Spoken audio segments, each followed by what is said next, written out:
ಬಸವನ ಬೆಳಕೆ ಎಲ್ಲಾಡಿ ಬಂದೆ, ಭಾರತವೆಲ್ಲ ಸುತ್ತಾಡಿ ಬಂದೆ.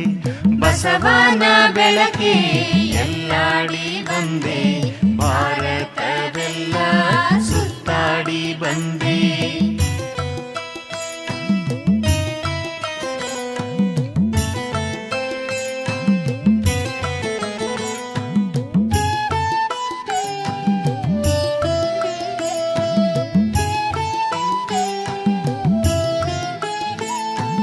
ನಿಟ್ಟು ಸೀರೆದೆಯನು ಬೆಳಗಿಸಿ ಬಂದೆ, ನಿರಾಶೆ ಎದೆಯನು ತೊಳಗಿಸಿ ಬಂದೆ.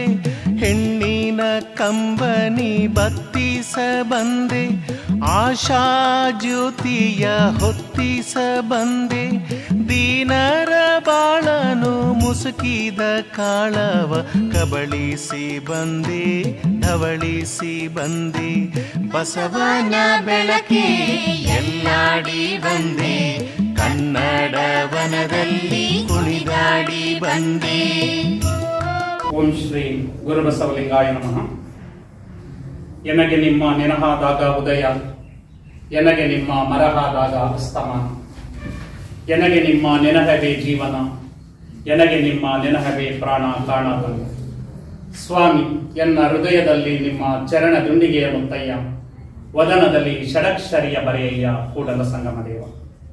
ಕರ್ನಾಟಕದ ಸಾಂಸ್ಕೃತಿಕ ನಾಯಕ ವಿಶ್ವಗುರು ಬಸವಣ್ಣನವರ ವಚನವನ್ನ ಹೃದಯ ಕಮಲದಲ್ಲಿ ಸ್ಮರಿಸಿ, ಈ ದಿನ ಶ್ರೀ ಕ್ಷೇತ್ರ ಧರ್ಮಸ್ಥಳ ಗ್ರಾಮಾಭಿವೃದ್ಧಿ ಯೋಜನೆ ಬಿಸಿ ಟ್ರಸ್ಟ್ ವತಿಯಿಂದ ಸ್ವಾಸ್ಥ್ಯ ಸಂಕಲ್ಪ ಕಾರ್ಯಕ್ರಮವನ್ನ ಗೋಗಾದಿ ಪ್ರೌಢಶಾಲೆಯಲ್ಲಿ ಹಮ್ಮಿಕೊಳ್ಳಲಾಗಿದೆ.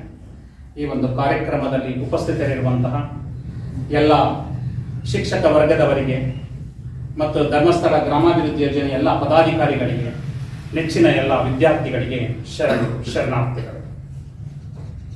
ತುಂಬ ವಿಶೇಷವಾದಂತಹ ಕಾರ್ಯಕ್ರಮ ಇದು. ಈಗಾಗಲೇ 2026ನೇ ವರ್ಷದ 2ನೇ ದಿನಕ್ಕೆ ಕಾಲಿಟ್ಬಿಟ್ಟಿದ್ದೀವಿ. ಒಂದು ದಿನ ಹೇಗೆ ಕಳೆದೋಯ್ತು ಅನ್ನೋದೇ ನಮಗೆ ಗೊತ್ತಿಲ್ಲ. ಅದಕ್ಕೆ ಹೇಳ್ತಾರೆ, ಬಂದಿದೆ ಬಂದಿದೆ ಹೊಸ ಹೊಸ ವರುಷವು ವಿಶ್ವದ ಮಂಗಳ ಅಂಗಳಕ್ಕೆ, ತಂದಿದೆ ತಂದಿದೆ ನವ ನವ ಹರುಷವ ಭೋಗಾದಿ ಶಾಲೆಯ ಅಂಗಳಕ್ಕೆ. ಇವತ್ತು ಒಂದು ನವ ಹರುಷವನ್ನ ನಮ್ಮ ಶಾಲೆಯ ಅಂಗಳಕ್ಕೆ ತಂದಿದೆ. ಒಂದು ಸಂತೋಷ. ನಾವು ಎಲ್ಲವನ್ನು ಪಡ್ಕೋಬೇಕು ಹೊರತು ಕಳ್ಕೊಳ್ಬಾರ್ದು ಅಲ್ವಾ? ಸಂತೋಷವನ್ನ ಪಡ್ಕೋಬೇಕಲ್ವಾ? ಅದಕ್ಕೆ ನೀವು ಭಾರದಿಂದ ಕೇಳೋದು ಬೇಡ ಅಲ್ಲ. ಈಗ ನಮ್ಮ ಸಿದ್ದರಾಮಯ್ಯ ಸರ್ ಮತ್ತೆ ಡಿ ಕೆ ಶಿವಕುಮಾರ್ ಮುಖ್ಯಮಂತ್ರಿ ಉಪಮುಖ್ಯಮಂತ್ರಿಗಳಾಗಿದ್ದಾರಲ್ವಾ, ಪಂಚ ಕಲ್ಯಾಣ ಯೋಜನೆಗಳು ಮಾಡ್ತಾ ಇದ್ದಾರೆ, ಸಾವಿರಾರು ಕೋಟಿಗಳನ್ನ ಖರ್ಚು ಮಾಡ್ತಾ ಇದ್ದಾರೆ. ಅವರೇ ತಲೆ ಮೇಲೆ ಕೈ ಎತ್ಕೊಂಡು ಕೂತಿಲ್ಲ, ನಾವು ತಲೆ ಮೇಲೆ ಕೈ ಎತ್ಕೊಳ್ಳೋದು ಬೇಡ ಅಲ್ಲ. ಒಂದು ಸಂತೋಷವಾಗಿ ಉಲ್ಲಾಸದಿಂದ ನಾವು ಎಷ್ಟು ನಿಮಿಷ ಹೇಳ್ತೀವಿ ಅಷ್ಟು ನಿಮಿಷದ ಒಂದು ಕಾರ್ಯಕ್ರಮಗಳನ್ನ ಸವಿಯೋಣ ಅಂತ ಹೇಳ್ತಾ, ಶ್ರೀ ಧರ್ಮಸ್ಥಳ ಗ್ರಾಮಾಭಿವೃದ್ಧಿ ಯೋಜನೆ ವತಿಯಿಂದ ಅನೇಕ ಕಾರ್ಯಕ್ರಮಗಳನ್ನ ಸಮಾಜದ ಆರೋಗ್ಯಕ್ಕೋಸ್ಕರ ಕೈಗೊಳ್ತಾ ಇದ್ದಾರೆ. ಅದರಲ್ಲಿ ಅತ್ಯಂತ ಪ್ರಮುಖವಾದಂತಹ ಕಾರ್ಯಕ್ರಮ ವಿದ್ಯಾರ್ಥಿಗಳಿಗೆ ಕೈಗೊಂಡಿರುವಂತಹ ಸ್ವಾಸ್ಥ್ಯ ಸಂಕಲ್ಪ ಕಾರ್ಯಕ್ರಮ. ಇದನ್ನ ಪ್ರೌಢಶಾಲಾ ಮಕ್ಕಳನ್ನ ಕೇಂದ್ರವಾಗಿಟ್ಕೊಂಡು ಈ ಕಾರ್ಯಕ್ರಮವನ್ನ ಮಾಡ್ತಾ ಇದ್ದಾರೆ. ಯಾಕಂದ್ರೆ ಈ ಒಂದು ದುಶ್ಚಟಗಳಿಗೆ ಬಲಿಯಾಗುವಂಥದ್ದು ಪ್ರೌಢಶಾಲೆಯಲ್ಲಿ ಜಾಸ್ತಿ ಅನ್ನೋದು ನಾವು ಅನೇಕ ಸಂದರ್ಭದಲ್ಲಿ ನಾವು ಕಂಡಿದ್ದೇವೆ. ಈ ಸಂದರ್ಭದಲ್ಲಿ ನಾವು ಏನಾಗ್ತಾ ಇದ್ದೀವಿ ಅಂದ್ರೆ, ಆ ಒಂದು ಗೆಳತನದ ಸಹವಾಸವೋ ಅಥವಾ ಕುತೂಹಲದಿಂದನೋ ಈ ದುಶ್ಚಟಗಳಿಗೆ ಏನ್ ಮಾಡ್ತೀವಿ, ದಾಸರಾಗ್ಬಿಡ್ತೀವಿ. ಆಗಾಗ ಏನಾಗುತ್ತೆ, ಅದು ನಮಗೆ ವ್ಯತಿರಿಕ್ತ ಪರಿಣಾಮವನ್ನ ಬೀರಿ ನಮ್ಮ ದೇಹದ ಮೇಲೆ ಮಾತ್ರ ಪರಿಣಾಮ ಬೀರೋದಿಲ್ಲ, ನಮ್ಮ ಸಮಾಜದ ಮೇಲೆ ಪರಿಣಾಮ ಬೀರಿ ಸಮಾಜಕ್ಕೆ ನಾವು ಏನಾಗ್ತಾ ಇದೀವಿ, ಬೇಡವಾದಂತಹ ವ್ಯಕ್ತಿ ಆಗ್ತಾ ಇದೀವಿ.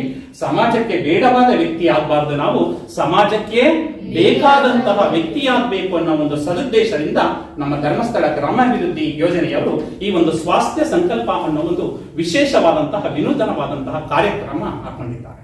ನೀವೆಲ್ಲ ಸಮುದ್ರ ನೋಡಿದ್ದೀರಾ? ಎಷ್ಟು ಜನ ಸಮುದ್ರ ನೋಡಿದ್ದೀರಾ? Very good. ಸಾಮಾನ್ಯವಾಗಿ 90ಕ್ಕಿಂತ ಹೆಚ್ಚು ಮಕ್ಕಳು ಸಮುದ್ರ ನೋಡಿದ್ದೀರಾ. ಸಮುದ್ರದ ದಂಡೆಯ ಮೇಲೆ ಒಂದು ಲೈಟ್ ಹೌಸ್ ಅಂತ ಇರುತ್ತೆ ಗೊತ್ತಾ? ಆ ಲೈಟ್ ಹೌಸ್ ಬಹುಶಃ ಪಾಠ ಕೂಡ ಇತ್ತೇನೋ, ಐತಲ್ಲ ಒಂದು light house, 7th light house ಅಂತ ಪಾಠ ಇದೆ.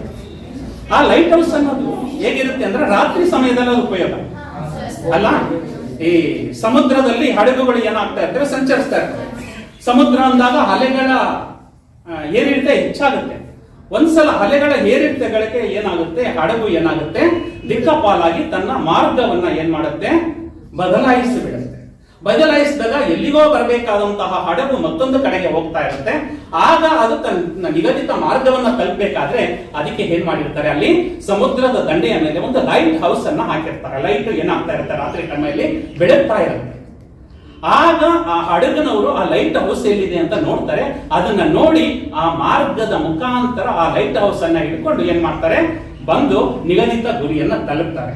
ಹಂಗೆ ನಮ್ಮ ಸ್ವಾಸ್ಥ್ಯ ಸಂಕಲ್ಪ ಕಾರ್ಯಕ್ರಮವು ಕೂಡ ಇವತ್ತು ನಮ್ಮ ವಿದ್ಯಾರ್ಥಿಗಳಿಗೆ ಒಂದು ಲೈಟ್ ಹೌಸ್ ಇದ್ದಂಗೆ, ಒಂದು ಒಳ್ಳೆಯ ದಾರಿಯಲ್ಲಿ ಕ್ರಮಿಸಿ ನಾವು ಸಮಾಜಕ್ಕೆ ಉಪಯೋಗವಾಗುವಂತಹ ವ್ಯಕ್ತಿಗಳಾಗಿ ರೂಪುಗೊಳ್ಳೋದಕ್ಕೆ ಈ ಸ್ವಾಸ್ಥ್ಯ ಸಂಕಲ್ಪ ಕಾರ್ಯಕ್ರಮ ಒಂದು ಉಪಯೋಗ ಆಗಿದೆ ಅಂತ ನಾನಾದ್ರೂ ಭಾವಿಸ್ತೇನೆ.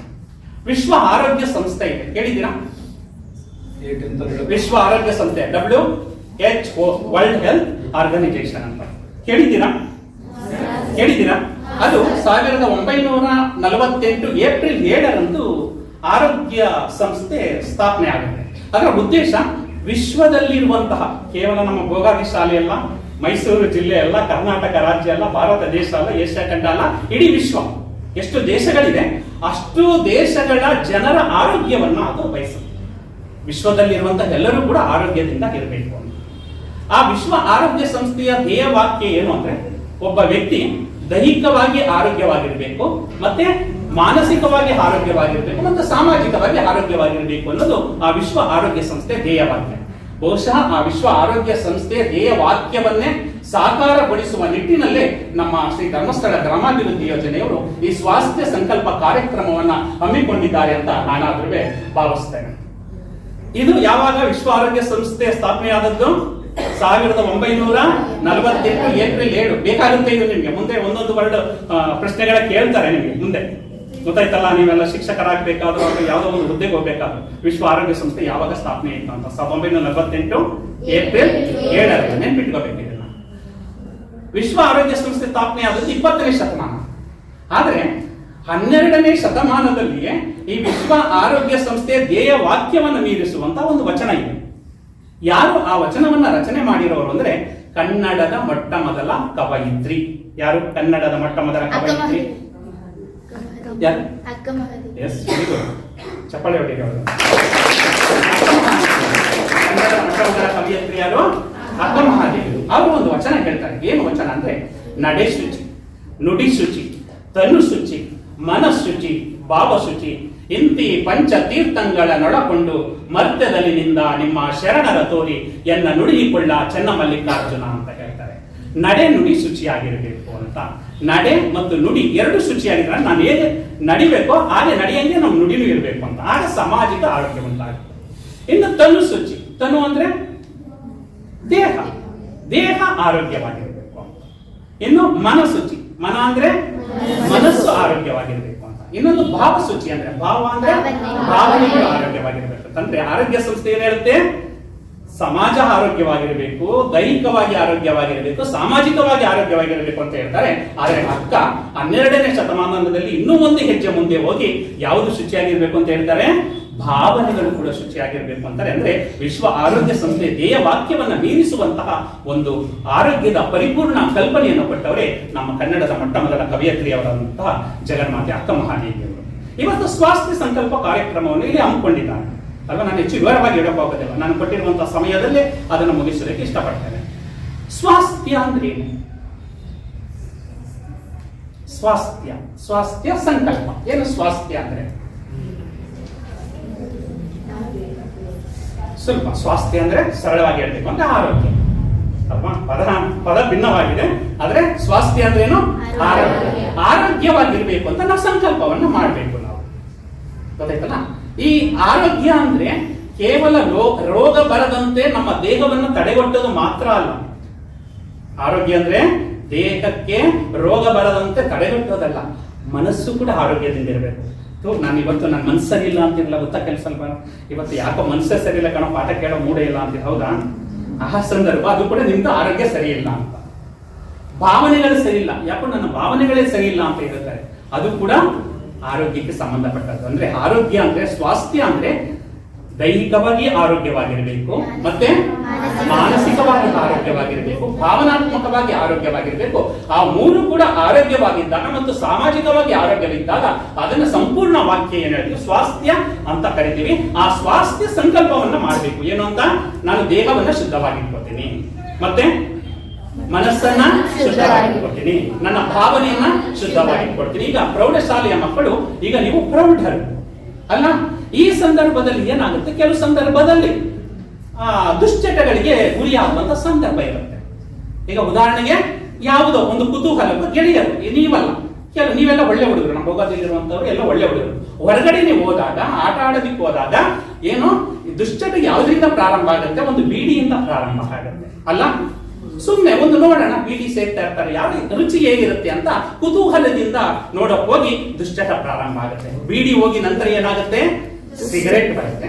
ಸಿಗರೇಟ್ ಹೋಗಿ ನಂತರ ಏನ್ ಬರುತ್ತೆ, ಮದ್ಯ ಬರುತ್ತೆ. ಮದ್ಯ ಬಂದ ನಂತರ ಏನ್ ಬರುತ್ತೆ, ಗುಟ್ಕಾ ಬರುತ್ತೆ. ಗುಟ್ಕಾ ಬಂದ ನಂತರ ಬಂದು ಏನಾಗುತ್ತೆ, ಬೇರೆ ಬೇರೆ ಬೇರೆ ದುಶ್ಚಟಗಳಿಗೆ ನಾವು ಬಲಿಯಾಗುವವರನ್ನ ಕಾಣಬಹುದು.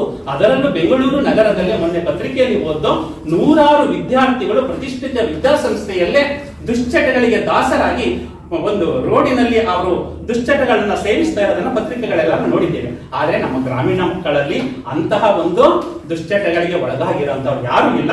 ಇದ್ರ ಬಗ್ಗೆ ತಿಳ್ಕೊಳ್ಳೋಣ ಅಲ್ವಾ. ಯಾಕಂದ್ರೆ ಕೆಟ್ಟದ್ದು ಏನು ಅಂತ ತಿಳ್ಕೊಂಡಾಗ ಅದನ್ನ ಮಾಡಬಾರದು ಅನ್ನೋ ಒಂದು ಸಂಕಲ್ಪವನ್ನ ನಾವು ಮಾಡಬಹುದು ಅಲ್ವಾ. ಈಗ ಉದಾಹರಣೆ, ಗೆಳೆಯರು ಬರ್ತಾರೆ, ಗೆಳೆಯರು ಏನ್ ಮಾಡ್ತಾರೆ, ಉಚಿತವಾಗಿ ನಿಮಗೆ ಒಂದು ಬೀಡಿಯನ್ನು ಒಂದು ಸಿಗರೇಟ್ ಅನ್ನು ಕೊಡ್ತಾರೆ.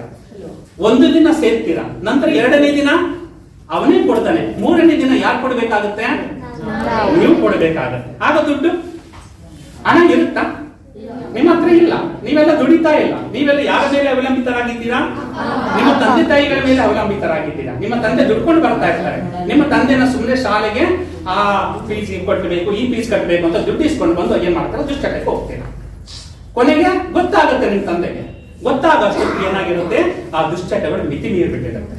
ಆ ಮಿತಿ ಮೀರುವಂತಹ ದುಶ್ಚಟಗಳಿಗೆ ಒಳಗಾಗಬಾರದು ಅನ್ನೋ ಒಂದು ಸದುದ್ದೇಶದಿಂದ ಏನ್ ಮಾಡಿದ್ದಾರೆ, ಧರ್ಮಸ್ಥಳ ಗ್ರಾಮಾಭಿವೃದ್ಧಿ ಯೋಜನೆಯಿಂದ ಸ್ವಾಸ್ಥ್ಯ ಸಂಕಲ್ಪ ಅಂತ ಮಾಡ್ತಾ ಇದ್ದಾರೆ. ಒಂದು ಉದಾಹರಣೆಗೆ, ಹೇಗೆ ನಮ್ಮ ಆದಾಯ ಕೆಡುತ್ತೆ, ನಮ್ಮ ಆರೋಗ್ಯ ಕೆಡುತ್ತೆ ಅನ್ನೋದಕ್ಕೆ, ಒಂದು ಸಿಗರೇಟ್ ಅನ್ನ ನಾವೇನಾದ್ರೂ ಅಭ್ಯಾಸವನ್ನ ಮಾಡ್ಕೋಬಿಟ್ರೆ, ಒಂದು ದಿನಕ್ಕೆ ಒಂದು ಸಿಗರೇಟ್ಗೆ 10 ರೂಪಾಯಿ ಅಂದ್ರೆ ಒಂದು ತಿಂಗಳಿಗೆ ಎಷ್ಟಾಗುತ್ತೆ, ಎಷ್ಟಾಗುತ್ತೆ, 300 ರೂಪಾಯಿ ಆಗುತ್ತೆ. ಒಂದು ವರ್ಷಕ್ಕೆ ಎಷ್ಟಾಗುತ್ತೆ, 3600.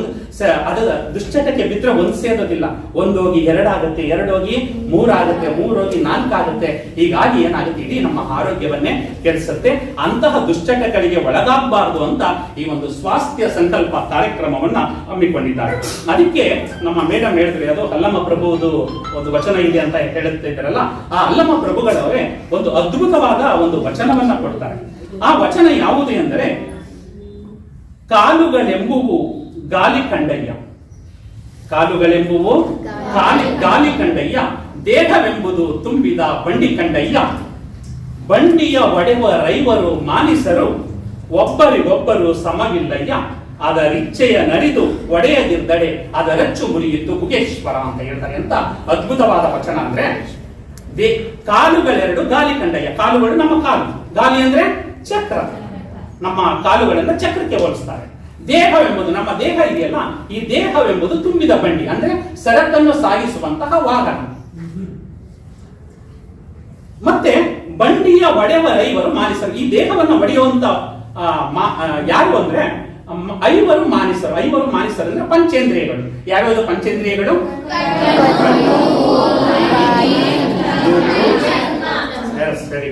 ಕಣ್ಣು, ಕಿವಿ, ಮೂಗು, ನಾಲಿಗೆ, ಚರ್ಮ. ಈ 5 ಪಂಚೇಂದ್ರಿಯಗಳು ನಮ್ಮನ್ನು ಏನ್ ಮಾಡ್ತವೆ, ಒಡಿತಾ ಇದೆ ಅಲ್ವಾ.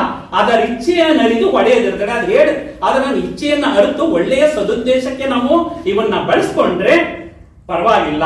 ಅದನ್ನೇನಾದ್ರೂ ನಾವು ಆ ಪಂಚೇಂದ್ರಿಯಗಳು ದುರಾಸೆಗಳನ್ನ ವ್ಯಕ್ತಪಡಿಸೋ ರೀತಿ ಆ ದುರಾಸೆಗಳಿಗೆ ನಮ್ಮ ದೇಹವನ್ನ ಬಳಸ್ಕೊಂಡಾಗ ಅದರಚ್ಚು ಮುರಿಯಿತು ಗುಗೇಶ್ವರ, ಇಡೀ ದೇಹವೇ ಏನಾಗುತ್ತೆ, ಆಗ ಸಂಪೂರ್ಣವಾಗಿ ನಾಶವಾಗುತ್ತೆ ಅಂತ ಹೇಳ್ತಾರೆ. ಆದುದರಿಂದ ನಾವು ಪಂಚೇಂದ್ರಿಯ ಹೇಳುತ್ತೆ, ಕಣ್ಣು ಕೊಟ್ಟಿರೋದು ನಾವು ಒಳ್ಳೆಯದನ್ನ ನೋಡ್ಲಿ ಅಂತ, ಗೊತ್ತಾಯ್ತಲ್ಲ, ಒಳ್ಳೆಯದನ್ನ ನೋಡ್ಬೇಕು. ಕಿವಿಗಳನ್ನ ಕೊಟ್ಟಿರೋದು ಒಳ್ಳೆಯದನ್ನ ಕೇಳಿ ಅಂತ, ಚರ್ಮವನ್ನ ಕೊಟ್ಟಿರೋದು ಒಳ್ಳೆಯದನ್ನ ಸ್ಪರ್ಶಿಸ್ಲಿ ಅಂತ, ನಾಲಿಗೆಯನ್ನ ಕೊಟ್ಟಿರೋದು ಸರಿ ಮಾತನ್ನ ಆಡ್ಲಿ ಅಂತ ಅಲ್ವಾ? ಈಗ ಒಂದೊಂದು ಪಂಚೇಂದ್ರಿಯಗಳು ಕೂಡ ಒಂದೊಂದು ಉದ್ದೇಶಕ್ಕೆ ನಾವು ಬಳಸ್ಕೊಳ್ಬೇಕು ಹೊರತು ಕೆಟ್ಟ ಉದ್ದೇಶಗಳಿಗೆ ಬಳಸ್ಕೊಂಡಾಗ ನಮ್ಮ ದೇಹ ಏನಾಗುತ್ತೆ, ಹತೋಟಿಯನ್ನ ತಪ್ಪಿ ಮಾಡಬಾರದ ಕೆಲಸವನ್ನ ಮಾಡಿ ತರಬಾರದ ತೊಂದರೆಗಳನ್ನು ನಾವೇನ್ ಮಾಡ್ತೇವೆ, ತಂದುಕೊಳ್ತೇವೆ. ಆದುದರಿಂದಲೇ ಈ ಸ್ವಾಸ್ಥ್ಯ ಸಂಕಲ್ಪ ಒಂದು ವಿಶೇಷವಾದಂತಹ ಕಾರ್ಯಕ್ರಮ. ಈ ವಿಶೇಷವಾದಂತಹ ಕಾರ್ಯಕ್ರಮದಲ್ಲಿ ಏನ್ ಮಾಡ್ಬೇಕು ಅಂದ್ರೆ, ನಾವು ಇಲ್ಲಿ ಈ ಒಂದು ಪ್ರಪಂಚದಲ್ಲಿ ಒಬ್ರು ಅತಿಥಿಗಳಾಗಿ ಬಂದಿರುವಂತದ್ದು. ಹಾಗೆ ಉದಾಹರಣೆಗೆ ಹೂವಿನ ಮಕರಂದವನ್ನ ಹೀರೋದಕ್ಕೆ ದುಂಬಿ ಬರುತ್ತೆ ಅಲ್ಲ? ಆ ದುಂಬಿ ಬಂದು ಏನ್ ಮಾಡುತ್ತೆ, ಹೂವಿನ ಮಕರಂದವನ್ನ ಹೀರ್ಕೊಡುತ್ತೆ. ಆ ಹೂವೇನಾದ್ರೂ ಕೆಡೋದನ್ನ ನೋಡಿದೀರಾ ನೀವು? ಹೂವೇನಾದ್ರೂ ಕೆಟ್ಟೋಗಿದ್ಯಾ? ಅಲ್ಲ, ಅದನ್ನ ತಗೊಬಂದು ನಾವು ಏನ್ ಮಾಡ್ತೀವಿ, ಕಿತ್ತುಕೊಂಡು ಬಂದು ದೇವರ ಫೋಟೋಕ್ಕೆ, ದೇವರ ಚಿತ್ರಕ್ಕೆ ಏನ್ ಮಾಡ್ತೀವಿ, ಅದನ್ನ ಮುಡಿಸ್ತೀವಿ ಅಲ್ವಾ? ಹಾಗೆ ಯಾವುದೇ ದುಂಬಿ ತಾನು ಮಕರಂದವನ್ನ ಹೀರಬೇಕಾದ್ರೆ ಆ ಹೂವನ್ನ ಕೆಡಿಸೋದಿಲ್ಲ. ಜೇನುನೊಣವನ್ನು ಕೂಡ ಹೂವಿನ ಸವಿಯನ್ನ, ಹೂವಿನ ಮಕರಂದವನ್ನ ತಗೊಳುತ್ತೆ. ಆ ಮಕರಂದವನ್ನ ತಗೊಂಡಾಗ ಆ ಹೂವನ್ನ ಕೆಡಿಸೋದಿಲ್ಲ. ಆ ಮಕರಂದವನ್ನ ಹೀರಿ ಏನ್ ಮಾಡುತ್ತೆ, ಒಂದು ಸುಂದರ ಜೇನು ಗೂಡನ್ನ ಕಟ್ಟಿ ಆ ಜೇನು ತುಪ್ಪವನ್ನ, ಸವಿಯಾದಂತಹ ಒಂದು ತುಪ್ಪವನ್ನ ಯಾರಿಗೆ ಕೊಡುತ್ತೆ? ಆದ್ರೆ ನಾವೇನ್ ಮಾಡ್ತೀವಿ? ನಾವು ಕೂಡ ಈ ಒಂದು ದೇವನ ಜಾತ್ರೆಯಲ್ಲಿ ನಾವು ಈ ಒಂದು ಭೂಮಿಗೆ ಬಂದಿದ್ದೇವೆ. ಭೂಮಿಗೆ ಬಂದಿರಬೇಕಾದ್ರೆ ಏನ್ ಮಾಡ್ಬೇಕು? ಏನ್ ಮಾಡ್ಬೇಕು? ಒಳ್ಳೆಯದನ್ನ ಮಾಡಬೇಕು. ಈ ದೇಹವನ್ನ ಒಳ್ಳೆಯ ಕೆಲಸಕ್ಕೆ ಬಳಕೆಯಾಗಿ ನಾವು ಸಮಾಜಕ್ಕೆ ಒಳ್ಳೆಯ ವ್ಯಕ್ತಿಯಾಗಿ ರೂಪುಗೊಳ್ಬೇಕು.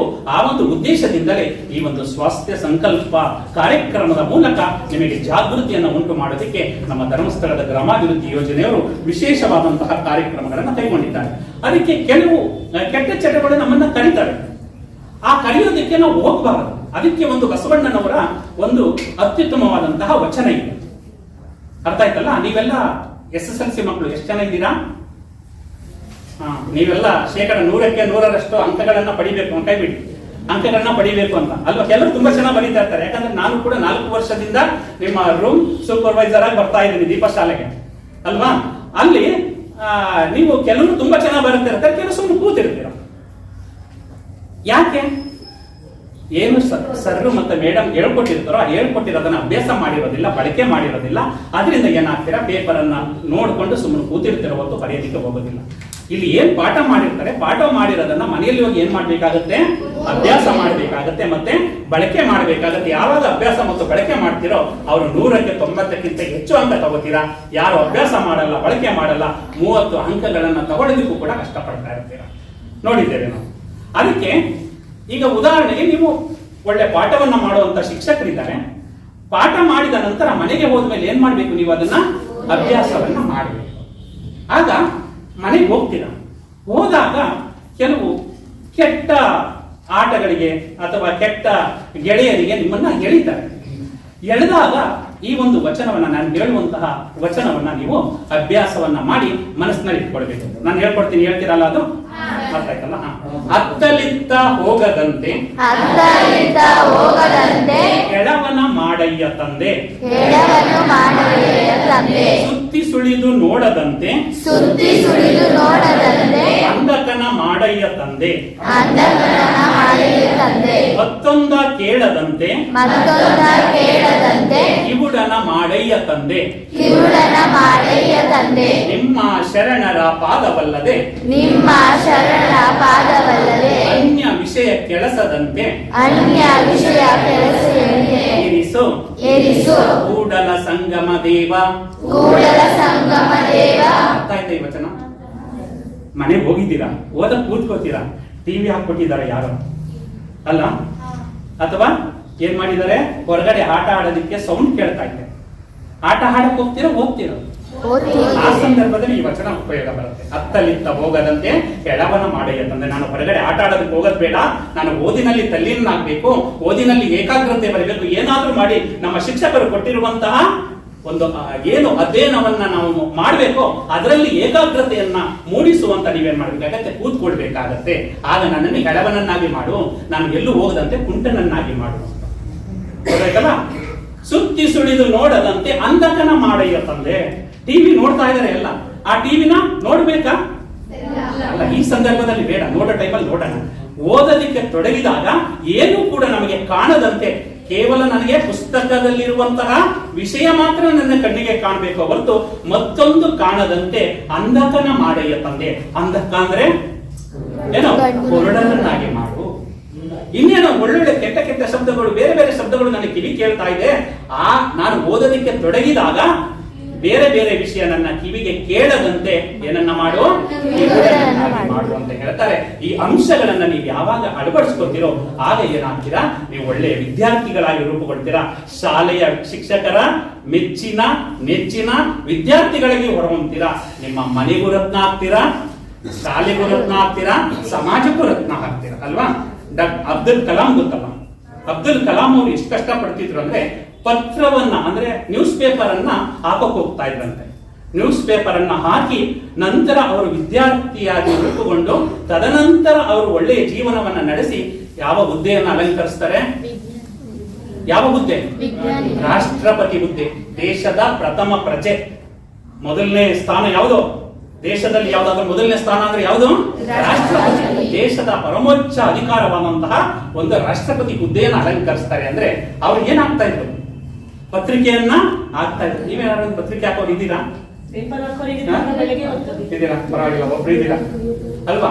ನಿಮ್ಗೆ ಅಷ್ಟು ಕಷ್ಟ ಇಲ್ಲ ಅಲ್ವಾ? ಅವ್ರ ಊಟಕ್ಕೆ ಕಷ್ಟ ಇತ್ತು, ಊಟಕ್ಕೆ ಯಾವ್ದಾದ್ರು ಕಷ್ಟ ಇದೆ ಮೇಡಮ್? ಇವ್ರಿಗೆ ಯಾರಿಗೂ ಕಷ್ಟ ಇಲ್ಲ. ನಾವೆಲ್ಲ ಕಷ್ಟಪಟ್ಟಿದ್ದೀವಿ. ನಾವು ಇರುವಂತಹ ಎಲ್ಲಾ ಶಿಕ್ಷಕರು ನಾವು ಊಟಕ್ಕೆ ಕಷ್ಟಪಟ್ಟಿದ್ದೀವಿ, ಪ್ರತಿಯೊಂದಕ್ಕೂ ಕೂಡ ಕಷ್ಟಪಟ್ಟಿದ್ದೀವಿ. ನೀವು ಯಾವ್ದು ಕೂಡ ಕಷ್ಟಪಡ್ತಾ ಇಲ್ಲ ಅಲ್ಲ. ಆದ್ರೆ ಇವತ್ತು ನೀವು ಈ ನೆರಳಿನಲ್ಲಿ ಕುಳಿತಿದ್ದೀರಿ ಅಂದ್ರೆ ನಿಮ್ಮ ತಂದೆಯನ್ನ ನೆನೆಸ್ಕೊಳ್ಳಿ. ನಿಮ್ ತಂದೆ ಏನ್ ಮಾಡ್ತಾ ಇದ್ದಾರೆ ಅಲ್ಲಿ? ಬಿಸಿಲಿನಲ್ಲಿ ಕಾರ್ಪೆಂಟರ್ ಆಗೋ, ಅಥವಾ ಇನ್ನೊಂದು ಇದರಲ್ಲಿ ಗಾರೆ ಕೆಲಸನೋ, ಅಥವಾ ನಿಮ್ಮ ತಾಯಿ ಮನೆ ಕೆಲಸನೋ ಮಾಡ್ತಾ ಇದ್ದಾರೆ. ಇವತ್ತು ನೀವು ನೆರಳ ಕೂತಿದ್ದೀರಿ ಅಂದ್ರೆ ಅದನ್ನ ನೆನೆಸ್ಕೋಬೇಕು. ನೀವು ನೆನೆಸ್ಕೊಂಡು ಏನಾದ್ರೂ ಮಾಡಿ ನಾನು ಅಧ್ಯಯನ ಮಾಡಬೇಕು, ಅಧ್ಯಯನವನ್ನ ಮಾಡಿ ಒಳ್ಳೆಯ ವಿದ್ಯಾರ್ಥಿಗಳಾಗಿ ರೂಪುಗೊಳ್ಬೇಕು ಅಂತ ಅಂತಹ ಅಬ್ದುಲ್ ಕಲಾಂರ ಒಂದು ಎದೆಗಾರಿಕೆ ಇದೆಯಲ್ಲ, ಆ ಒಂದು ಆತ್ಮಸ್ಥೈರ್ಯ ಇದೆಯಲ್ಲ, ಆ ಆತ್ಮಸ್ಥೈರ್ಯವನ್ನ ನೀವು ರೂಢಿಸಿಕೊಂಡಾಗ ಒಳ್ಳೆಯ ವಿದ್ಯಾರ್ಥಿಗಳಾಗಿ ರೂಪುಗೊಳ್ತೀರಾ. ಹಾಗೆ ನಿಮ್ಗೆ ಆ ರೀತಿ ಕಷ್ಟ ಯಾರಿಗೂ ಇಲ್ಲ. ನಿಮ್ಗೆ ಇದೆಯಾ? ಆ ರೀತಿ ಕಷ್ಟ ಯಾರಿಗೂ ಇಲ್ಲ. ನೀವು ಕೂಡ ಒಳ್ಳೆಯ ವಿದ್ಯಾರ್ಥಿಗಳಾಗಿರೋ ಕೊನೆಗೆ ಅವರು ಏನಂದ್ರು? ಭಾರತ ರತ್ನ ಆದ್ರು. ಯಾರು? ಡಾಕ್ಟರ್ APJ ಅಬ್ದುಲ್ ಕಲಾಂ ಅವ್ರನ್ನು ಭಾರತ ರತ್ನ ಅಂತ ಕರೀತಾರೆ. ಆದ್ರೆ ನೀವು ಭಾರತ ರತ್ನ ಆಗೋದು ಬೇಡ, ಅಥವಾ ದೇಶದ ರತ್ನ ಆಗೋದು ಬೇಡ, ಅಥವಾ ರಾಜ್ಯದ ರತ್ನ ಆಗೋದು ಬೇಡ. ಕೊನೆಗೆ ಮನೆಗಾದ್ರೂ ರತ್ನ ಆಗ್ಬೇಡವಾ? ನೀವು ಆಗ್ತೀರಾ? ಖಂಡಿತ. ಮನೆಗಾದ್ರೂ ರತ್ನವಾಗಿ, ಶಾಲೆಗಾದ್ರೂ ರತ್ನವಾಗಿ, ಒಂದು ಒಳ್ಳೆಯ ವಿದ್ಯಾರ್ಥಿಗಳಾಗಿ ರೂಪುಗೊಂಡಾಗ ನಮ್ಮ ಈ ಒಂದು ಶಾಲೆಯಲ್ಲಿ ನಾವು ಈ ಒಂದು ಕಾರ್ಯಕ್ರಮವನ್ನ ನಡೆಸೋದಕ್ಕೂ ಕೂಡ ಸಾಧ್ಯ ಆಗುತ್ತೆ ಅಂತ ಹೇಳ್ತಾ ಇನ್ನೊಂದೇ ಒಂದು ದೃಷ್ಟಾಂತವನ್ನು ಹೇಳಿ ಅಲ್ಲಿಗೆ ನನ್ನ ಸಮಯ ಕೊಟ್ಟಿರುವಂತಹ ಸಮಯ ಮುಗಿಯುತ್ತೆ. ಮಕ್ಕಳ, ಈ ದುಶ್ಚಟಗಳಿಗೆ ಬಲಿಯಾದಂತಹ ಒಂದು ವ್ಯಕ್ತಿಯ ನಾನು ದೃಷ್ಟಾಂತವನ್ನು ಈ ಸಂದರ್ಭದಲ್ಲಿ ಹೇಳಲೇಬೇಕಾಗುತ್ತೆ. ಗೊತ್ತಿರುವಂತಹ ಕಥೆ ಆಗುತ್ತೆ. ಒಬ್ಬ ವಿದ್ಯಾರ್ಥಿ ಪ್ರೌಢಶಾಲೆಯವರೆಗೂ ತುಂಬಾ ಚೆನ್ನಾಗಿ ಓದ್ತಾ ಇರ್ತಾನೆ. ಶಾಲೆಗೆ ಪ್ರಥಮ ಸ್ಥಾನವನ್ನ ಪಡಿತಾ ಇರ್ತಾನೆ. ನಂತರ PUC ಹೋಗ್ತಾನೆ. PUCಯಲ್ಲೂ ಕೂಡ ಮೊದಲನೇ ಸ್ಥಾನವನ್ನ ಪಡಿತಾ ಇರ್ತಾನೆ. ನಂತರ ಇಂಜಿನಿಯರಿಂಗ್ ಸೇರ್ಕೊಳ್ತಾನೆ. ಇಂಜಿನಿಯರಿಂಗ್ ಸೇರಿದಾಗ ಅಲ್ಲಿ ಸ್ನೇಹಿತರ ಒಂದು ಸಹವಾಸಕ್ಕೆ ಬೀಳ್ತಾನೆ. ಎಂತ ಸ್ನೇಹಿತರು? ಗಣಿತದಲ್ಲಿದೆ ಮೂಲ ಕ್ರಿಯೆಗಳು. ಯಾವುದು? ಕೂಡುವುದು, ನಾಲ್ಕು ಮೂಲ ಕ್ರಿಯೆಗಳಿದೆಯಲ್ಲ, ಆ 4 ಮೂಲ ಕ್ರಿಯೆಗಳನ್ನ ನಮ್ಮ ಜೀವನದಲ್ಲಿ ಅಳವಡಿಸ್ಕೊಳ್ಬೇಕು. ಗೊತ್ತಾಯ್ತಲ್ಲ? ಕೂಡುವುದು ಅಂದ್ರೆ ಮಿತ್ರರನ್ನ ಕೂಡುತ್ತಾ ಹೋಗಬೇಕು. ಯಾವ್ದನ್ನ? ಮಿತ್ರರನ್ನ ಕೂಡುತ್ತಾ ಹೋಗಬೇಕು. ಮಿತ್ರರನ್ನ ಕೂಡುತ್ತಾ ಹೋಗ್ತಾ ಇದ್ದಂಗೆ ಏನಾಗುತ್ತೆ? ಸಂಕಲನ, ಆ ಮೊತ್ತ ಹೆಚ್ಚಾಗ್ತಾ ಹೋಗುತ್ತೆ. ಕಳಿಯೋದು, ಯಾವ್ದನ್ನ ಕಳಿಬೇಕು ಅಂದ್ರೆ ಶತ್ರುಗಳನ್ನ ಕಳಿಯುತ್ತಾ ಹೋಗಬೇಕು ಅಂತ. ಕಳೀತಾ ಹೋಗದಂಗೆ ಶತ್ರುಗಳ ಸಂಖ್ಯೆ ಏನಾಗುತ್ತೆ? ಕಡಿಮೆ ಆಗುತ್ತೆ. ಸದ್ಗುಣಗಳನ್ನ ಗುಣಿಸುತ್ತಾ ಹೋಗಬೇಕು ಅಂತ. ಒಳ್ಳೆಯ ಗುಣಗಳನ್ನ ಗುಣಿಸ್ತಾ ಹೋಗ್ದಂಗೆ ಗುಣಲಬ್ಧ ಏನಾಗುತ್ತೆ? ಹೆಚ್ಚಾಗುತ್ತೆ. ದುರ್ಗುಣಗಳನ್ನ ಭಾಗಿಸುತ್ತಾ ಹೋಗಬೇಕು ಅಂತ. ದುರ್ಗುಣಗಳನ್ನ ಭಾಗಿಸ್ತಾ ಇದ್ದಾಗ ಏನಾಗುತ್ತೆ? ಭಾಗಲಬ್ಧ ಕಮ್ಮಿ ಹೋಗುತ್ತೆ. ಹಂಗೆ ಇದನ್ನ ರೂಢಿಸ್ಕೊಳ್ಬೇಕು. ಅವನು PUC ವರೆಗೂ ತುಂಬಾ ಚೆನ್ನಾಗಿ ಹೋಗ್ತಾನೆ. ನಂತರ ಎಲ್ಲಿಗೆ ಹೋಗ್ತಾನೆ? ಕಾಲೇಜ್, ಇಂಜಿನಿಯರಿಂಗ್ ಕಾಲೇಜ್ ಹೋಗ್ತಾನೆ. ಅವ್ರ ತಂದೆ ಒಳ್ಳೆಯ ಕನಸನ್ನ ಕಟ್ಕೊಂಡಿರ್ತಾರೆ. PUC ವರೆಗೂ ಪ್ರಥಮ ಸ್ಥಾನವನ್ನ ಪಡೆದಿದ್ದಾನೆ. ಇನ್ನು ನನಗೆ ತೊಂದರೆ ಇಲ್ಲ, ನನ್ನ ಮಗ ಇಂಜಿನಿಯರ್ ಆಗ್ಬಿಟ್ರೆ ನಮ್ಮ ಮನೆ ಏನಾಗುತ್ತೆ? ಶ್ರೀಮಂತರ ಮನೆ ಆಗುತ್ತೆ, ನಾವು ಶ್ರೀಮಂತರಾಗ್ತೀವಿ ಅಂತ ಏನು ಅಕ್ಕಪಕ್ಕದವರ ಜೊತೆಗೆ ಸಂತೋಷದಿಂದ ಮಾತಾಡೋದೇನೋ, ನನ್ನ ಮಗ ಇಂಜಿನಿಯರ್ ಓದ್ತಾ ಇದ್ದಾನೆ ಅಂತ ಒಂದು ಹೆದಗಾರಿಕೆಯಿಂದ ಕೆಚ್ಚೆದೆಯಿಂದ ಹೇಳ್ತಾ ಇರ್ತಾನೆ. ಹಾಗೆ 1ನೇ ವರ್ಷ ಇಂಜಿನಿಯರಿಂಗ್ ಮುಗಿಯುತ್ತೆ. 2ನೇ ವರ್ಷದಲ್ಲಿ ಗೆಳೆಯರು ಕುತೂಹಲಕ್ಕೆ ಏನ್ ಮಾಡ್ತಾರೆ? ದುಶ್ಚಟಗಳಿಗೆ ಹೇಳಿದ್ದಾರೆ. ಈ ಸಿಗರೇಟ್ ಅನ್ನ ಸೇದೋದು ಮತ್ತೆ ಮದ್ಯವನ್ನು ಕುಡಿಯೋದು, ಇದಕ್ಕೆ ಹೇಳಿದ್ದಾರೆ. ದಾಸನಾಗ್ಬಿಡ್ತಾನೆ. ಒಂದು ದಿನ 1 ಸಿಗರೇಟು, ನಂತರ 2 ಸಿಗರೇಟು, 3 ಸಿಗರೇಟು, ನಂತರ ಮದ್ಯ, ಇವೆಲ್ಲ ಸೇರಿ ಏನಾಗುತ್ತೆ, ಅವನು ಅದರಿಂದ ಬರೋದಿಕ್ಕೆ ಸಾಧ್ಯ ಆಗೋದಿಲ್ಲ. ಮೊದಲು ಅದನ್ನ ರುಚಿಯನ್ನು ನೋಡೋದಿಕ್ಕೆ ಅಂತ ಹೋಗ್ತೀವಿ, ನಂತರ ಏನಾಗುತ್ತೆ, ಅದಕ್ಕೆ ದಾಸರಾಗಿ ನಂತರ ಅದರಿಂದ ಬರೋದಿಕ್ಕೆ ಸಾಧ್ಯ ಇಲ್ಲ. ಕೊನೆಗೆ ಕಾಲೇಜಿಂದ ಪತ್ರ ಬರುತ್ತೆ ತಂದೆಗೆ, ನಿಮ್ಮ ಮಗ ಸರಿಯಾಗಿ ಶಾಲೆಗೆ ಕಾಲೇಜಿಗೆ ಬರ್ತಾ ಇಲ್ಲ ಅಂತ ಪತ್ರ ಬರುತ್ತೆ. ಕೊನೆಗೆ ಮಗನನ್ನ ಕರೆಸ್ಕೊಂಡು ಹೇಳ್ತಾರೆ, ಬುದ್ಧಿವಾದ ಹೇಳ್ತಾರೆ. ಬುದ್ಧಿವಾದ ಹೇಳಿದ್ರು ಕೂಡ ಅವನ ದೇಹ ಏನಾಗಿರುತ್ತೆ, ಹತೋಟಿಯನ್ನ ಮೀರಿ ಬಿಟ್ಟು ಅವನು ಯಾವುದೇ ಒಂದು ವಿಶೇಷವಾದಂತಹ ಒಂದು ಸಂಕಲ್ಪದ ಕಡೆಗೆ ಬರೋದಿಕ್ಕೆ ಸಾಧ್ಯ ಆಗೋದೇ ಇಲ್ಲ. ಕೊನೆಗೆ ಈ ಒಂದು ಯೋಚನೆಯಲ್ಲಿ ಅವರ ತಂದೆ ಏನಾಗ್ತಾರೆ, ಹೃದಯಾಘಾತವಾಗಿ ತೀರೋಗ್ಬಿಡ್ತಾರೆ. ನನ್ನ ಮಗ ಇಂಜಿನಿಯರ್ ಆಗ್ತಾನೆ, ಒಳ್ಳೆ ವಿದ್ಯಾರ್ಥಿ ಆಗ್ತಾನೆ, ನಾನು ಸಂತೋಷವಾಗಿರ್ಬೋದು ಅನ್ಕೊಂಡಿದ್ದೆ ಅಂದ್ಬಿಟ್ಟು ಆ ಒಂದು ನೋವಿನಿಂದ, ಆ ಮಗನಿಂದ ಆದಂತಹ ಒಂದು ಆಘಾತವನ್ನ ತಡ್ಕೊಳ್ಳಕ್ಕಾಗದೆ ಹೃದಯಾಘಾತ ಆಗುತ್ತೆ. ತಾಯಿಗೂ ಕೂಡ ಆ ಒಂದು ನೋವಿನಿಂದ, ತಂದೆ ತೀರೋದಂತಹ, ಗಂಡ ತೀರೋದಂತಹ ಒಂದು ನೋವಿನಿಂದ ಹೊರಬರೋದಿಕ್ಕೆ ಸಾಧ್ಯ ಇಲ್ಲ. 1-2-3 ವರ್ಷಗಳ ನಂತರ ಕೂಡ ಅವರು ತೀರೋಗ್ಬಿಡ್ತಾರೆ. ಆಗ ಇವನು ಏನಾಗ್ತಾನೆ, ಅನಾಥ. ಗೊತ್ತಾಯ್ತಲ್ಲ, ಇವನು ಒಂದು ಹುಚ್ಚನಾಗಿ ತನ್ನ ಜೀವನವನ್ನೇ ಕಳೆದುಕೊಳ್ಳುತ್ತಾನೆ. ಅಂದ್ರೆ ಒಬ್ಬ ಒಳ್ಳೆಯ ವಿದ್ಯಾರ್ಥಿಯಾಗಿ, ಉತ್ತಮ ವಿದ್ಯಾರ್ಥಿಯಾಗಿ, ದೇಶಕ್ಕೆ ಒಂದು ಮಾದರಿಯಾದಂತಹ ಪ್ರಜೆಯಾಗಬೇಕಾದಂತಹ ವಿದ್ಯಾರ್ಥಿ ದೇಶಕ್ಕೆ ಮಾರಕನಾಗ್ತಾನೆ. ನಾವು ದುಶ್ಚಟಗಳನ್ನ ಕಲಿತ್ರೆ ಕೇವಲ ಮನೆಯವರಿಗೆ ಮಾತ್ರ ಬೇಡವಾದ ವ್ಯಕ್ತಿ ಆಗೋದಿಲ್ಲ, ಇಡೀ ಸಮಾಜಕ್ಕೆ ಬೇಡವಾದ ವ್ಯಕ್ತಿ ಆಗ್ತೀವಿ, ಇಡೀ ದೇಶಕ್ಕೆ ನಾವು ಬೇಡವಾದ ವ್ಯಕ್ತಿ ಆಗ್ತೀವಿ. ಅದಕ್ಕೆ ನಾವು ಒಳ್ಳೆಯ ವ್ಯಕ್ತಿಗಳಾಗಿ ರೂಪುಗೊಳ್ಳಬೇಕು ಅನ್ನೋ ಒಂದು ಸದುದ್ದೇಶದಿಂದ ನಮ್ಮ ಯಾವುದು ಧರ್ಮಸ್ಥಳ ಗ್ರಾಮಾಭಿವೃದ್ಧಿ ಯೋಜನೆಯವರು ಈ ಒಂದು ಸ್ವಾಸ್ಥ್ಯ ಸಂಕಲ್ಪ ಕಾರ್ಯಕ್ರಮವನ್ನ ಕೈಗೊಂಡಿದ್ದಾರೆ. ಈ ಕಾರ್ಯಕ್ರಮ ನಮ್ಮೆಲ್ಲರ ಒಂದು ದುಶ್ಚಟಗಳನ್ನ ಹೋಗಲಾಡಿಸೋದಕ್ಕೆ ಸಾಧ್ಯ ಆಗುತ್ತೆ. ಗೊತ್ತಾಯ್ತಲ್ಲ, ಈ ಕಾರ್ಯಕ್ರಮಗಳೇನಂತ ಹೇಳ್ತಾರೆ, ನಮ್ಮ ಮಂಡೆ ಮಾಸಿದಡೆ ಮಹಾ ಮಜ್ಜನವ ಮಾಡುವುದು, ವಸ್ತ್ರ ಮಾಸಿದಡೆ ಮಡಿವಾಳ ದೀಪುವುದು, ಮನದ ಮೈಲಿಗೆಯ ತೊಳೆಯಬೇಕಾದರೆ ಕೂಡಲ ಚನ್ನ ಸಂಗನ ಶರಣರ ಅನುಭವ ಮಾಡುವುದು ಅಂತ ಚನ್ನಬಸವಣ್ಣವರು ಹೇಳ್ತಾರೆ. ಹೀಗೆ ಸ್ವಾಸ್ಥ್ಯ ಸಂಕಲ್ಪ ಒಳ್ಳೆಯ ನುಡಿಗಳನ್ನ ಶಿಕ್ಷಕರ ಮುಖಾಂತರ ಮತ್ತು ಒಳ್ಳೊಳ್ಳೆಯ ವ್ಯಕ್ತಿಗಳಿಂದ ನುಡಿಸೋದ್ರ ಮುಖಾಂತರ ನಮ್ಮ ಮನಸ್ಸಿನಲ್ಲೂ ಕೂಡ ಮಲಿನಗಳಿರುತ್ತಲ್ಲ, ಆ ಮಲಿನಗಳನ್ನ ಹೋಗಲಾಡಿಸೋದಿಕ್ಕೆ ಇದು ವಿಶೇಷವಾದಂತಹ ಕಾರ್ಯಕ್ರಮ. ನೀವೆಲ್ಲ ನಿಮ್ಮ ದೇಹವನ್ನು ಶುದ್ಧವಾಗಿರ್ಬೋದು. ಗೊತ್ತಾಯ್ತಲ್ಲ, ಇಲ್ಲಿಂದ ಮನೆಗೆ ಹೋಗ್ತಾ ಇರ್ತೀರ, ಹೋಗ್ಬೇಕಾದ್ರೆ ಪಾನಿಪುರಿ, ಗೋಬಿ ಮಂಚೂರಿ ಇವೆಲ್ಲ ನಿಮ್ಮನ್ನು ಕರೆಯುತ್ತೆ, ಬನ್ನಿ ನಂಬ್ತೀನಿ ಅಂತ ತಿನ್ನಕ್ ಹೋಗ್ತೀರಾ? ದೇಹವನ್ನ ಕೆಡಿಸ್ಕೊಳ್ಬೇಕು. ಶುದ್ಧವಾಗಿ ಮನೆಯಲ್ಲಿ ಹೋಗಿ ಊಟವನ್ನ ಮಾಡಿದಾಗ ನಿಮ್ಮ ದೇಹ ಏನಾಗಿರುತ್ತೆ, ಆರೋಗ್ಯಕರವಾಗಿರುತ್ತೆ. ಬೀದಿ ಬದಿಯಲ್ಲಿರುವಂತಹ ತಿಂಡಿಗಳನ್ನ ತಿಂದಾಗ ಅದೇನಾಗುತ್ತೆ, ನಮ್ಮ ಆರೋಗ್ಯ ಕೆಡುತ್ತೆ. ಆದ್ರಿಂದ ಆ ಒಂದು ಕೆಲಸಕ್ಕೆ ಕೈ ಹಾಕಬೇಡಿ ಅಂತ ಹೇಳ್ತಾ, ಕೊನೆಯದಾಗಿ ಯಾವುದೇ ಒಂದು ನೀವು ವಿದ್ಯೆಯನ್ನ ಕಲಿಬೇಕು ಅಂತ ತೊಡಕೊಂಡಾಗ ವಿದ್ಯೆ ಏನಾಗ್ತಾ ಇಲ್ಲ, ತಲೆಗೆ ಹತ್ತಾ ಇಲ್ಲ. ಯಾವುದೋ ಒಂದು ಗಣಿತದ ಪ್ರಮೇಯವನ್ನ ಕಲಿಯಕ್ಕೆ ಹೋಗ್ತಾ ಇದ್ದೀರಾ, ತಲೆಗೆ ಹತ್ತಾ ಇಲ್ಲ. ಇಂಗ್ಲಿಷನ್ನ ಕಲಿಯಕ್ಕೆ ಹೋಗ್ತಾ ಇದ್ದೀರಾ, ಆಗ್ತಾ ಇಲ್ಲ. ಸಂಧಿಗಳನ್ನ ಕಲಿಯಕ್ಕೆ ಹೋಗ್ತಾ ಇದ್ದೀರಾ, ಸಂಧಿಗಳನ್ನ ನಾನು ವಿವರಣೆಯನ್ನ ಮಾಡೋದಿಕ್ಕೆ ಆಗ್ತಾ ಇಲ್ಲ, ಬಿಡಿಸಕ್ ಆಗ್ತಾ ಇಲ್ಲ, ಯಾವ ಸಂಧಿ ಅಂತ ಹೇಳಕ್ ಆಗ್ತಾ ಇಲ್ಲ. ಆ ಸಂದರ್ಭದಲ್ಲಿ ಒಂದೇ ಒಂದು ವಚನವನ್ನ ನೀವು ಅಭ್ಯಾಸವನ್ನ ಮಾಡಿಕೊಂಡು ನೀವು ಜೀವನದಲ್ಲಿ ಅಳವಡಿಸಿಕೊಂಡ್ರೆ ಯಾವುದೇ ವಿದ್ಯೆ ಏನಾಗುತ್ತೆ, ಕರಗತ ಆಗುತ್ತೆ ಅನ್ನೋದನ್ನ ಒಂದೇ ವಚನವನ್ನ ನಿಮಗೆ ಹೇಳಿಸಿ ನನ್ನ ಈ ಒಂದು ನುಡಿಗೆ ವಿರಾಮ ಹೇಳೋದಕ್ಕೆ ಇಷ್ಟಪಡ್ತೇನೆ. ವಚನ ಹೇಳ್ತಿರಲ್ಲ, ನೀನೊಲಿದಡೆ ಹೊರಡು ಕೊನರುವುದಯ್ಯ, ನೀನೊಲಿದಡೆ ಹೊರಡು ಅಯನಗುದಯ್ಯ, ನೀನೊಲಿದಡೆ ವಿಷವೆಲ್ಲ ಅಮೃತಬಹುದಯ್ಯ, ನೀನೊಲಿದಡೆ ಸಕಲ ಪಡಿ ಪದಾರ್ಥವು ಇದಿರಲ್ಲಿಪ್ಪುವು ಕೂಡಲ ಸಂಗಮ ದೇವ. ಮಾಡೋ ಪ್ರಯತ್ನ ಮಾಡೋಣ. ಕೊನೆಗೆ ನಮ್ಗಿಂತ ಒಂದು ಅಗೋಚರ ಶಕ್ತಿ, ಒಂದು ಪರಶಿವ ಪರಮಾತ್ಮ ಇರ್ತಾನೆ. ಅವನು ಹೊಲಿದ್ರೆ ಏನಾಗುತ್ತೆ, ಒಣಗಿರುವಂತಹ ಕೊರಡು ಕೂಡ ಚಿಗುರುತ್ತಂತೆ, ವಿಷವು ಏನಾಗುತ್ತಂತೆ, ಅಮೃತ ಆಗುತ್ತಂತೆ. ಗೊತ್ತಾಯ್ತಲ್ಲ, ಆ ರೀತಿ ಅವನ ಒಂದು ಒಲಿಮೆಯನ್ನ ಪಡ್ಕೊಳ್ಳೋದಕ್ಕೆ ಈ ಒಂದು ವಚನವನ್ನ ಹೇಳೋಣ ಅಂತ ಹೇಳ್ತಾ, ಮಕ್ಕಳ ಯಾವುದೇ ಹೂ ಹಿಮಾಲಯ ಪರ್ವತವನ್ನು ಏರಿ ತಪಸ್ಸನ್ನ ಮಾಡಿಲ್ಲ, ಅಥವಾ ಶಾಲಾ ಕಾಲೇಜುಗಳನ್ನ ಸೇರಿ ಪದವಿಯನ್ನ ಪಡೆದಿಲ್ಲ. ಆದರೆ ಎಲ್ಲ ಹೂಗಳು ಕೂಡ ದೇವತೆಗೆ ಅರ್ಪಿತವಾಗುತ್ತೆ. ಕಾರಣ ಹೂವಿನ ಸೌಂದರ್ಯದಿಂದಲ್ಲ, ಹೂವಿನ ಪರಿಮಳದಿಂದ. ಅಂತಹ ಪರಿಮಳ ಬೀರುವಂತಹ ವ್ಯಕ್ತಿಗಳು ನೀವಾಗಬೇಕು ಅಂತ ಹೇಳ್ತಾ, ನಾವು ದುಶ್ಚಟಗಳನ್ನ ದೂರೀಕರಿಸೋಣ. ಒಳ್ಳೆಯ ಹವ್ಯಾಸಗಳನ್ನ ನಾವು ಜೀವನದಲ್ಲಿ ಅಳವಡಿಸಿಕೊಂಡು ನಾವು ಕಲಿತಂತಹ ಶಾಲೆ, ಮತ್ತೆ ಬೆಳೆದಂತಹ ಮನೆ, ಮತ್ತೆ ನಮ್ಮ ಪ್ರೀತಿ ಪಾತ್ರರಾದಂತಹ ತಂದೆ ತಾಯಿಗಳ ನೆಚ್ಚಿನ ಮಕ್ಕಳಾಗಿ, ಶಿಕ್ಷಕರ ನೆಚ್ಚಿನ ವಿದ್ಯಾರ್ಥಿಗಳಾಗಿ ರೂಪುಗೊಂಡು ಇವತ್ತು ಧರ್ಮಸ್ಥಳ ಗ್ರಾಮಾಭಿವೃದ್ಧಿ ಯೋಜನೆಯವರು ಕೈಗೊಂಡಿರುವಂತಹ ಸ್ವಾಸ್ಥ್ಯ ಸಂಕಲ್ಪ ಕಾರ್ಯಕ್ರಮಕ್ಕೆ ಪೂರಕವಾಗಿ ಯಾವುದೇ ದುಶ್ಚಟನೆಗಳನ್ನು ಕೂಡ ಕಲಿಯೋದಿಲ್ಲ ಅಂತ ಅವರು ಒಂದು ಸಂಕಲ್ಪವನ್ನ ಮಾಡಿಸ್ತಾರೆ. ಆ ಸಂಕಲ್ಪವನ್ನ ಮಾಡಿ ನೀವು ಯಾವುದೇ ಕೂಡ ಟೇಸ್ಟ್ ಮಾಡೋದಕ್ಕೆ ಹೋಗಬೇಡಿ. ಬೀಡಿ ಟೇಸ್ಟ್, ಸಿಗರೇಟ್ ಟೇಸ್ಟ್ ಒಂದ್ಸಲ ನೀವು ಟೇಸ್ಟ್ ಮಾಡಕ್ ಹೋದ್ರೆ ನೀವು ಅದನ್ನ ಏನ್ ಮಾಡ್ತೀರಾ, ದಾಸನಾಗಿ ಮಾಡ್ಕೊಳಕ್ ಹೋಗ್ತೀರಾ. ಆದ್ರೆ ಅದೇ ನಿಮ್ಮನ್ನ ದಾಸನನ್ನಾಗಿ ಮಾಡಿಕೊಂಡು ಏನ್ ಮಾಡುತ್ತೆ, ನಿಮ್ಮನ್ನ ಎಲ್ಲಿಗೆ, ವಿಷದ ಕೂಪಕ್ಕೆ ತಳ್ಳುತ್ತೆ ಅಂತ ಹೇಳ್ತಾ ಎಲ್ಲರಿಗೂ ಶುಭವನ್ನ ಹಾರಿಸಿ, ನಮ್ಮ ಭೋಗಾಲಿಯ ವಿದ್ಯಾರ್ಥಿಗಳು ಎಲ್ಲ ಒಳ್ಳೆಯ ವಿದ್ಯಾರ್ಥಿಗಳು ಅಂತ ನಮ್ಮ ಶಿಕ್ಷಕರು ಹೇಳ್ತಾ ಇದ್ದಾರೆ. ನಿಜನಾ? ಒಳ್ಳೆಯ ವಿದ್ಯಾರ್ಥಿಗಳಾಗಿ ರೂಪುಗೊಳ್ಳಿ. ನಿಮ್ಮ ಆರೋಗ್ಯವನ್ನ, ದೇಹವನ್ನ, ಮನಸ್ಸನ್ನ ಮತ್ತು ಭಾವನೆಯನ್ನು ಶುದ್ಧವಾಗಿಟ್ಕೊಳ್ಳಿ ಅಂತ ಹೇಳ್ತಾ ನನ್ನನ್ನು ಕೂಡ ಈ ಒಂದು ಕಾರ್ಯಕ್ರಮಕ್ಕೆ ಕರೆಸಿ ಒಂದೆರಡು ಮಾತನ್ನು ಆಡಲು ಅವಕಾಶ ಮಾಡಿಕೊಟ್ಟಂತ ಧರ್ಮಸ್ಥಳದ ಗ್ರಾಮಾಭಿವೃದ್ಧಿ ಯೋಜನೆಯ ಪದಾಧಿಕಾರಿಗಳಿಗೆ ಮತ್ತು ಈ ಶಾಲೆಯ ಶಿಕ್ಷಕ ವರ್ಗದವರಿಗೆ ಸಾವಧಾನದಿಂದ ಪ್ರೀತಿಯಿಂದ ಆಲಿಸಿದಂತಹ ನೆಚ್ಚಿನ ವಿದ್ಯಾರ್ಥಿಗಳಿಗೆ ಧನ್ಯವಾದಗಳನ್ನು ಅರ್ಪಿಸಿ ನನ್ನ ಒಂದೆರಡು ನುಡಿಗೆ ವಿರಾಮವನ್ನು ಹೇಳ್ತಾ ಇದ್ದೇನೆ. ಜೈ ಬಸವ, ಜೈ ಶ್ರೀ.